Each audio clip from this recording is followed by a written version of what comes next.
Bismillahir Rahmanir Rahim. Your Excellencies, dear friends, I am delighted to help launch this much-needed discussion at such a crucial time, and I thank my dear friend, Professor Schwab, for his dedication to bringing about positive change in our world. Indeed, real sustainable development that is truly felt by all peoples has perhaps never been more needed than it is today to help us overcome the COVID-19 crisis and its humanitarian and economic ramifications, which will continue well beyond this pandemic. Striking all countries at an unprecedented universal scale, this crisis should also be seen as an opportunity for all of us if we act decisively and act together. We must begin by rethinking our entire global system to become more integrated, resilient, and just. A globalized world cannot thrive by leaving its most vulnerable communities behind. We are all in this together, and the sooner we realize it, the better.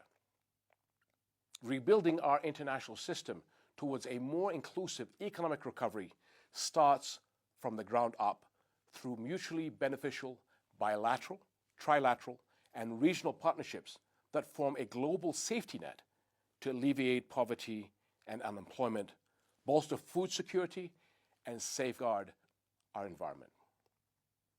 We in Jordan have been working with our partners in the region and beyond to invest in the strengths and resources of each one of us and build complementarities for the shared prosperity of our world and the well-being of our peoples.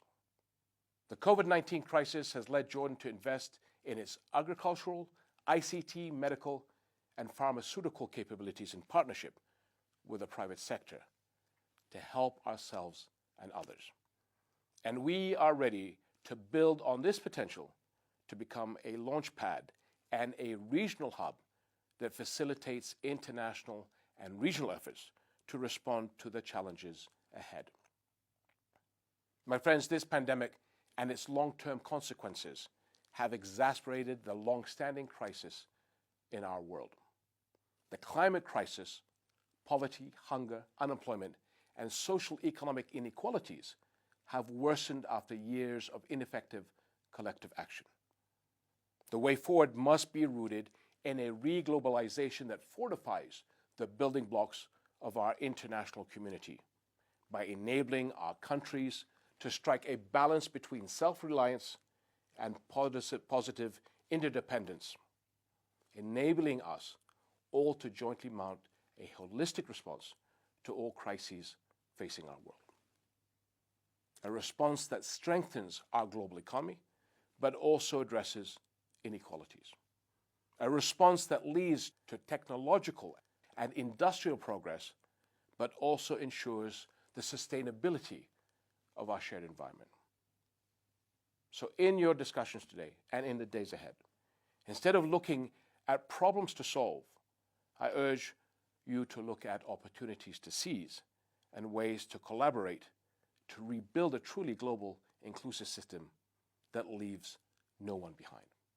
I wish you a fruitful summit. Thank you.